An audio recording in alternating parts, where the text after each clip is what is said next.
Slone is the National HIMS Chair for the US Airline Pilots Association, and through that he coordinates HIMS educational seminars, supports HIMS airline shares, and his work involves bringing HIMS to GA and to international airlines as well as families affected by addiction. He currently flies the Boeing 737, as well as 747, 757, 767, 787, and he even gave Airbus a go with the A320. So please welcome Corey. Thank you.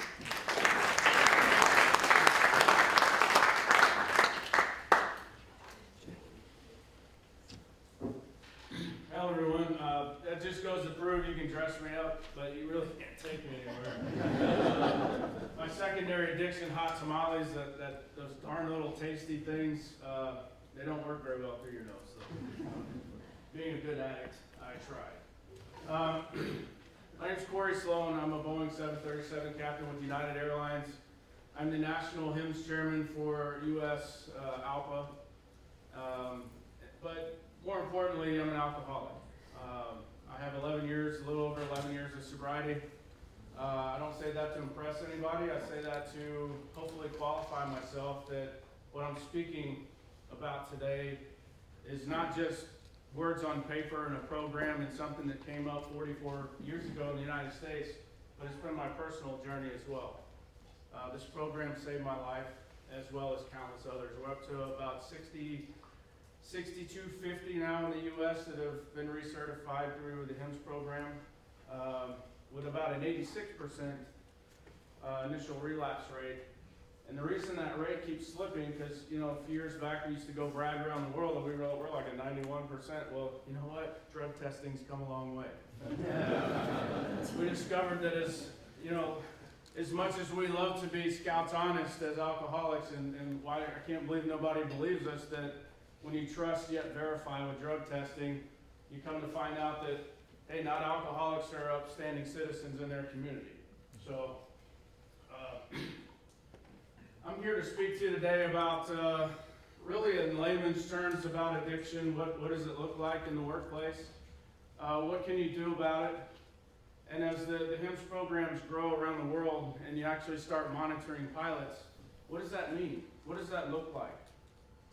What are you looking for when you're monitoring an alcoholic pilot? So hopefully I get the buttons right here. First and foremost, as it's been mentioned today, HIMS is a safety program. I can't think of any other worse breach than someone flying under the influence of alcohol or drugs into the cockpit. That's obviously detrimental to public safety. But also, every time we appear on the news with an alcohol violation in the airport or post-flight, think about what that does to the profession. US ALPA, we have the Code of Ethics, and it refers directly to that, about nothing so much breaches the confidence of the public as breaches with alcohol in the cockpit. So that's the number one goal. And US ALPA, HIMS falls under pilot assistance, which falls under the Air Safety Organization side of the union. More importantly, we're here to save the life of the addicted pilot. We do, in fact, save lives by bringing folks into the fold. Yeah, we can save a career too, but that's tertiary. I found out about 2 years ago that word means third, tertiary. Fancy, ain't it? So, saving the career is great, but if we save the life in the public, that's a little more important.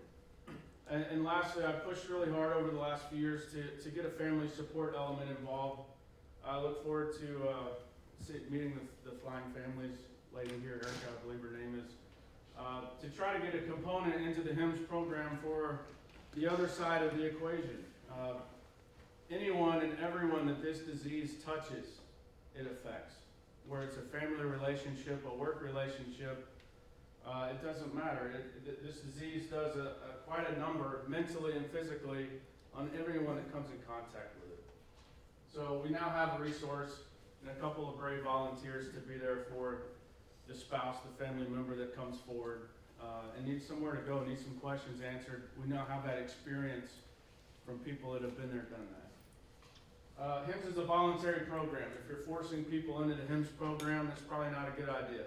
I don't know about y'all, I don't like being told what to do, period. Keith had a great great slide about the characteristics and the ego and the independence and all. And being a Texan, I highly identify with that. You know, to steal our land from the Mexicans, fight them over it, and have our own country. I mean, that instills a little bit of pride and independence before we got sucked into the U.S. So, yeah.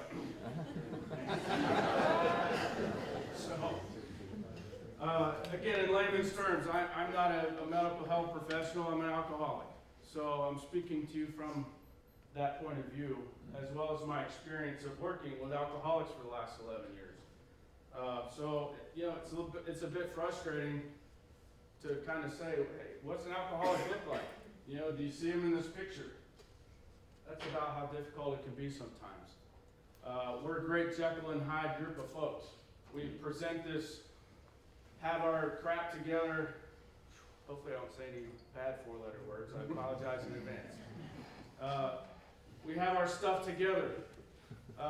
We put up this stage character to the world to say, hey, I'm hip, slick, and cool, and I got my life together, and it's everybody else's fault if something is bad. I went through life pointing my finger and patting myself on the back, and the pats on the back were for all the good stuff that was happening in my life, and look at me, look how cool I am, look what I've done, and the finger pointing was for everything bad in the life. Well, if your company treated you like this, you'd behave like that. If your wife treated you like this, you know, on and on and on. These excuses to act poorly were plentiful. And give an alcoholic a chance, you'll hear that quite often, even more so than pilots. So, do I look like an alcoholic to you? What's an alcoholic look like? Obviously, hopefully we're all on board. This is a disease. It's a primary disease of the brain. Primary meaning nothing causes alcoholism. It's the primary cause. Centers in the brain. I'm not here to do the fancy brain talk. I don't even understand half of it. I just know it's there, and it's what they say. It's chronic. There's no cure. It's progressive. Never gets better. Left untreated, and the end of the road is fatal. It's fatal.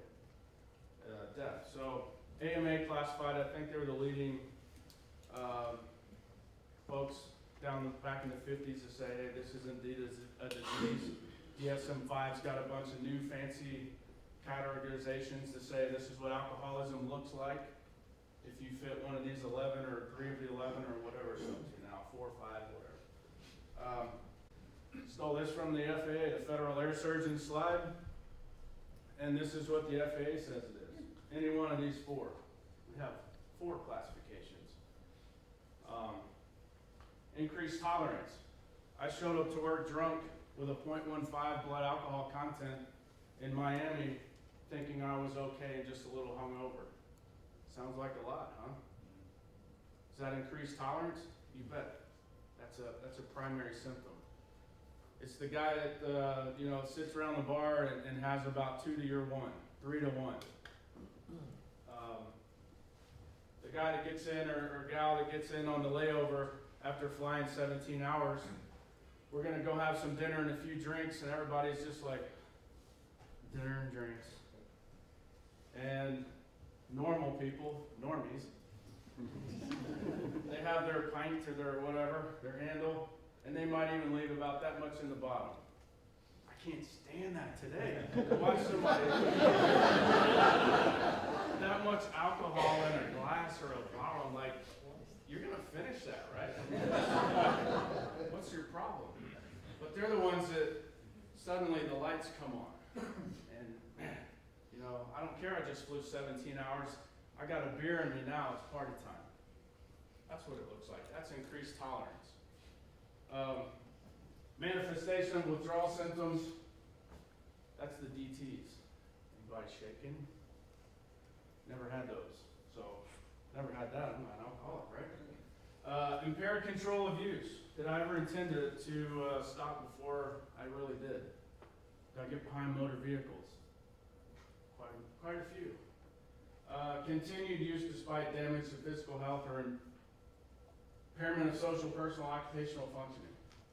Wow, it's a lot of words. So I summed it up. This came from the treatment center that I went to at Father Martin's Ashley little town called Havre de Grace, Maryland, north of Baltimore. I got popped with that DOT positive for showing up to work under the influence. I lost my licenses, my pilot's licenses, my medical certificate, and my job, and rightfully so. I showed up to work impaired to operate an aircraft with 170 people on it with a .15 BAC. Who does that? Thinking that, I'm okay, I got this. So I get told I'm going to this treatment center after I get fired. Father Martin's Ashley. Sounds a little Catholic, doesn't it? Well, this was a Catholic priest that started this treatment center. So my good alcoholic thinking goes, here we go. I'm going to be converted to Catholicism on top of all of this stuff. These were his 3 questions that he asked that slowly moved me into checkmate. Because even though I just lost my job, my licenses, my medical, and my family was walking out the door, I still wasn't an alcoholic. That's that filthy critter lives under the overpass, or the guy in the wife beater sits in his lounge chair and beats his family. That's an alcoholic. So, what does an alcoholic look like? Does your drinking, using cause problems? Pretty general question, but does it? Normal people don't have problems when they drink alcohol. Their drinking, the rest of their life doesn't center around their drinking. So, legal problems? Yeah.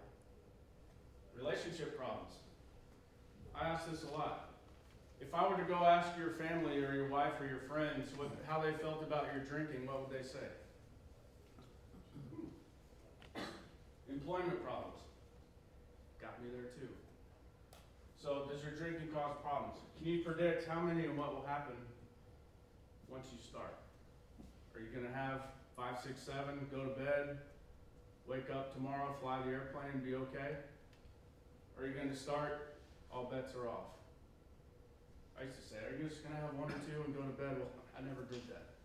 5, 6, 7, yeah, okay. So, increased tolerance, loss of control, impairment of use, kind of looks familiar. You have to hide your drinking. Aha! Father Martin.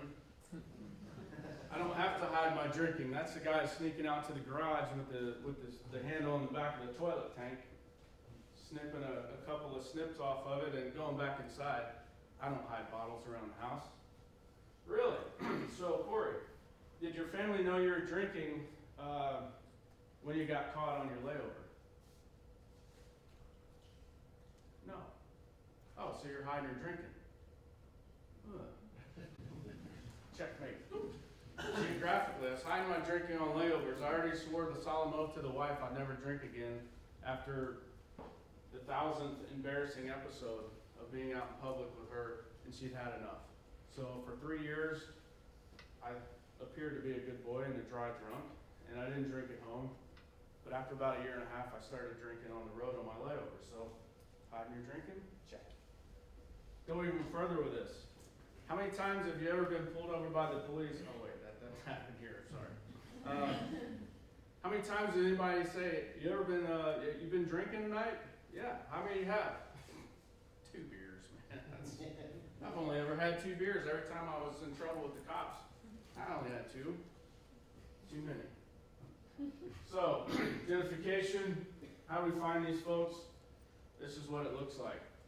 Does anyone see anything in this list that looks pretty awesome? I'm having a great day. So typically when we come across alcoholics, we're not seeing them on a high note. We're seeing them with a consequence. It takes a consequence of some sort to get sober, to have that spiritual 2x4 across the face like Tommy Boy in the movie, to wake up and go, ooh, maybe I do have a problem here. I can't blame anybody else. So these are all ways to identify it. Drama, what does that mean? So this was the guy that, the company wasn't treating him right. He failed a couple of check rides. It was the company's fault.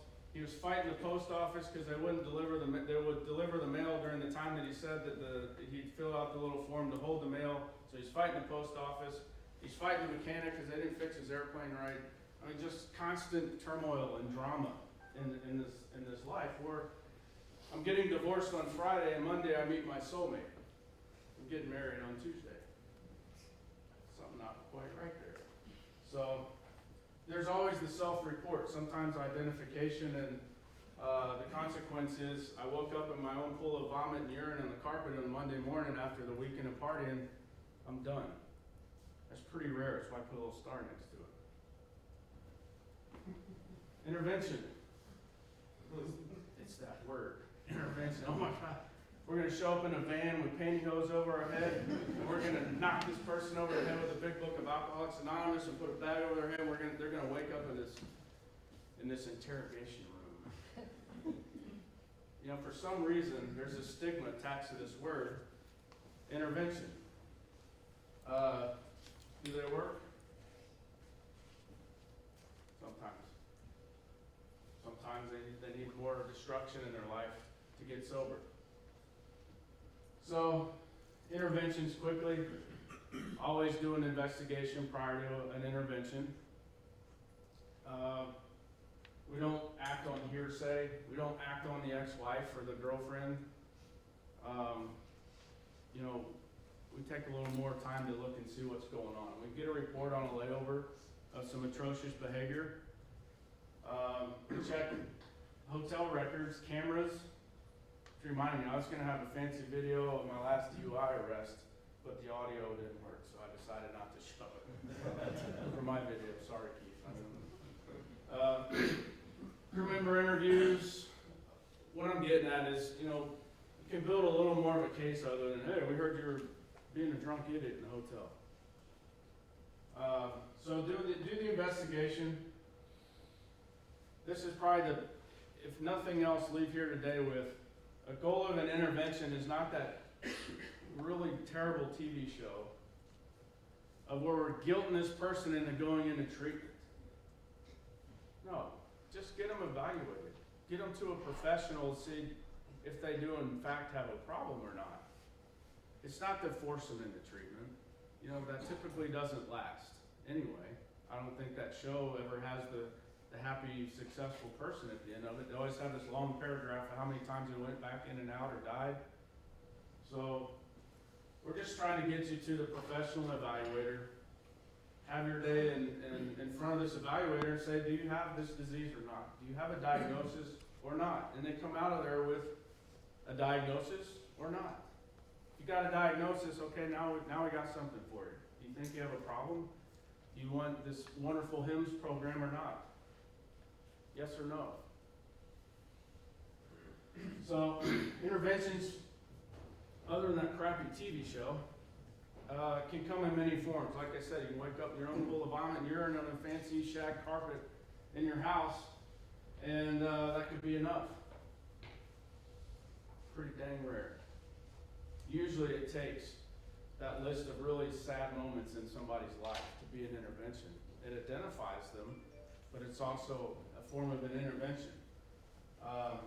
Drug test. Showing up to work with a .15, getting a breath alcohol test, it's a hell of an intervention.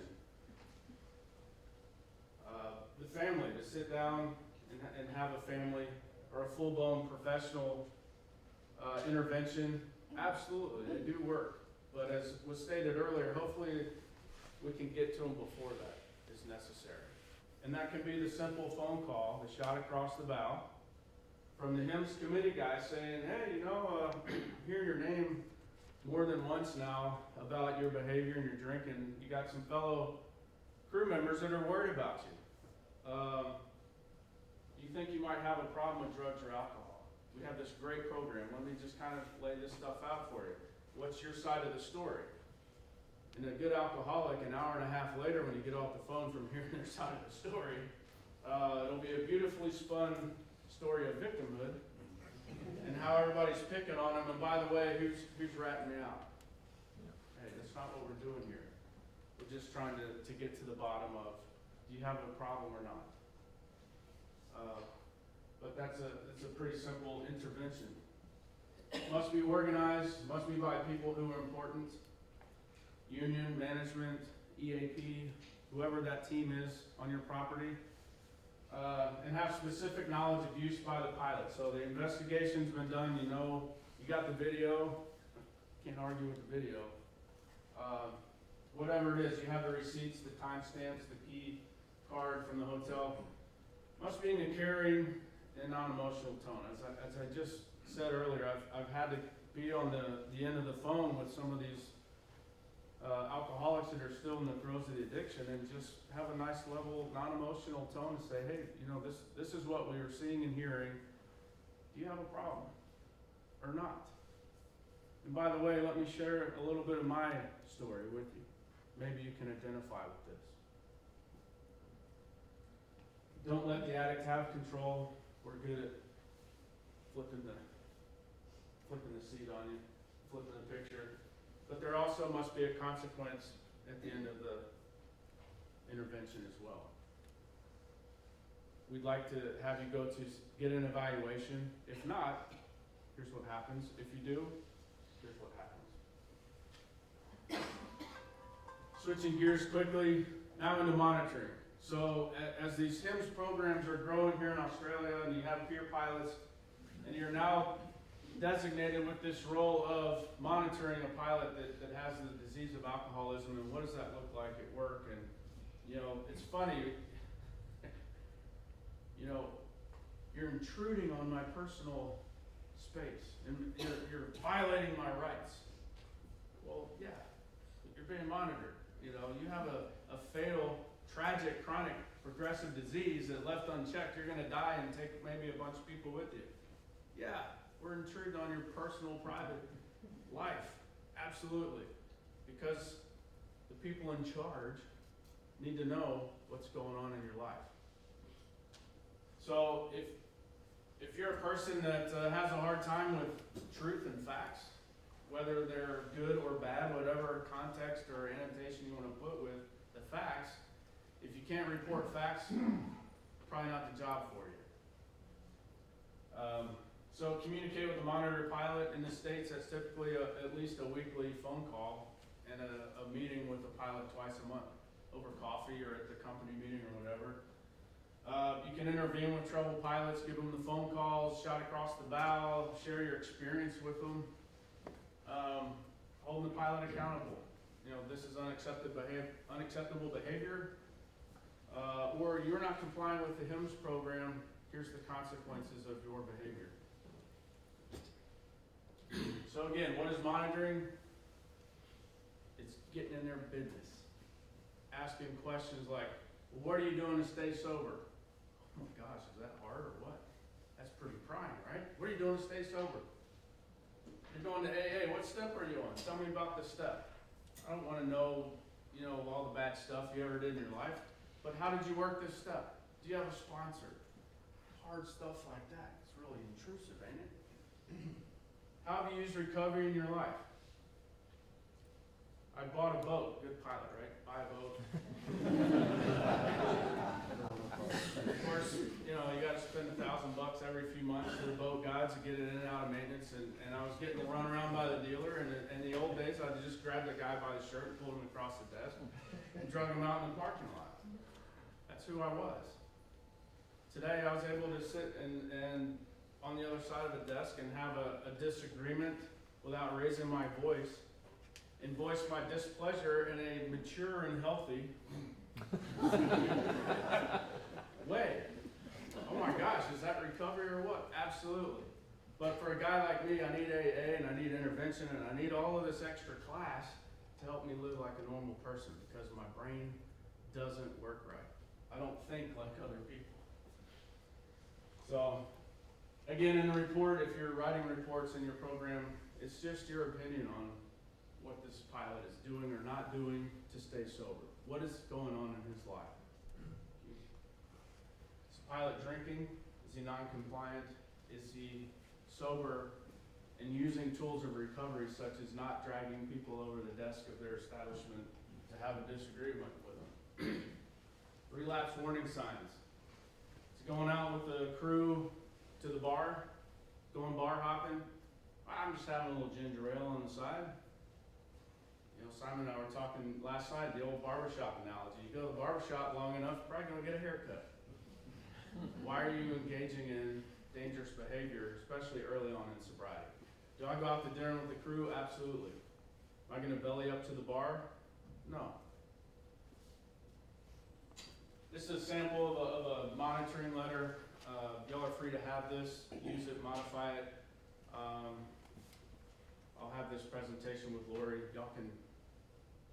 Plagiarism is underrated when it comes to HIMS and developing HIMS programs. So please steal all you want. I'm running out of time. I talk too much. Very passionate. I got 1 minute. Jeez. Documentation and monitoring is critical. Why? Because if you're not willing to put a report of facts in a statement because you're worried about what that's going to do to the pilot, you're doing a huge disservice to everybody involved in the HIMS program. We had a pilot that wasn't showing up to his HIMS meetings. He wasn't blowing in his breathalyzer. He drug a wingtip on an approach into Newark. Walks away from the airplane, doesn't say a word to anybody. And then when he got called up saying, dude, what the hell? And they did a PEF test on him, been drinking. Probably intoxicated at a low level at the time of the incident. But nobody said anything, so I don't want to get this guy in trouble. So nobody wrote this kind of red flags, sat around after going, well, there was that time that I didn't really feel right about that. Well, geez, guy drug a wingtip, could have taken out an entire aircraft. And the opposite of that is, you know what? Everybody's writing down what they see. We're worried about this guy. He'd been back flying and kind of said, got my license back. See ya, I don't need to do all this crap. And we were able to get enough documentation to prove that he wasn't doing what he was supposed to do, and they revoked his special issuance medical and grounded the pilot, rightfully so. Points to remember, HIMS is voluntary, but are you given the opportunity to come into HIMS or not? Are you firing the pilot before they get an opportunity to get sober? Alcoholics and addicts, you don't find us and meet us at our most, awesome part of life. You meet us at our worst. We're an ugly creature left untreated. We do and say tragic things. We behave poorly. But to educate yourselves to understand that, to look past that and say, this person can be a very healthy employee of this company and a very viable, successful part of not just the company, but maybe even the HIMS program in the future, given the chance of recovery. There's still this stigma about those filthy drug addicts versus an alcoholic. Why is one okay and one's not? It's the same disease. Treat everyone the same. It's the same disease. Your HIMS program, give the pilots the tools necessary to recover. Send them to treatment, give them a plan of action. Recovery being in the rooms of Alcoholics Anonymous, Smart Care, things like that. That happens away from the airline. That's where the recovery and the change of personality and heart take place. Not at your HIMS program where you're monitoring somebody. That's not where that's going to take place. That's where symptoms are looked at and everything, but the recovery happens away from home, away from the airline, away from work. Personal work done at home, in your home group. HIMS monitors that change of heart. Helping is doing something for the addict they're not capable of doing themselves, especially early on. Send them to treatment, give them tools. Once they have these tools, don't enable them. Let them stand up on their own 2 feet. Doing things for the addict they could and should be doing for themselves. There's my little don't feed the bears sign, right? Go to the park all the time. Don't feed the bears, they become dependent on your food. And then they come in your tent and destroy your stuff. Myth, HIMS is the alcohol moral police. You're out to ruin my drinking, you're out to get me. Wrong. Your crappy decision making and behavior causes you to pop up on the old company radar, the union radar. We're forced to take action when your behavior dictates. So we're not doing anything to you. We're reacting to your behavior. You're out to get me because, again, same answer. The diagnosis should come from a trained professional. I'm not a diagnoser. I mean, I don't diagnose anyone. I know what an alcoholic probably is because I am one, but I'm not about to label and diagnose somebody. We do that with a third-party expert. It's only about whether I'm drinking or using or not. Recovery is not abstinence. It's not abstinence. Recovery is an entire life-changing experience. A spiritual, philosophical, life-changing, totally different person emerges on the other side. It's not just about drinking. So you have a rejected takeoff, you smoke down all axles, the tires are flat, brake fires erupted, the aircraft's on fire. Do you just change the tires and tell them, go on? Are you treating a symptom, or are we getting to the root cause? There's more to a rejected takeoff than a flat tire. So why would you just change the tire and ignore the rest of the fire? I hope that's a good analogy. So abstinence is sobriety, as we call it. You're dry drunk. You're just not drinking. The rest of your life and thinking is still in shambles, and you've got a lot of excuses to act poorly. But you're only treating the symptom. Recovery, again, done at AA, Smart Care, other recovery programs. That's all I have for you today. Thank you, Lori. Thank you, Quantis. Thanks for having me. It's been an honor to speak here today. Is there any questions? I know I'm out of time because I talked too much.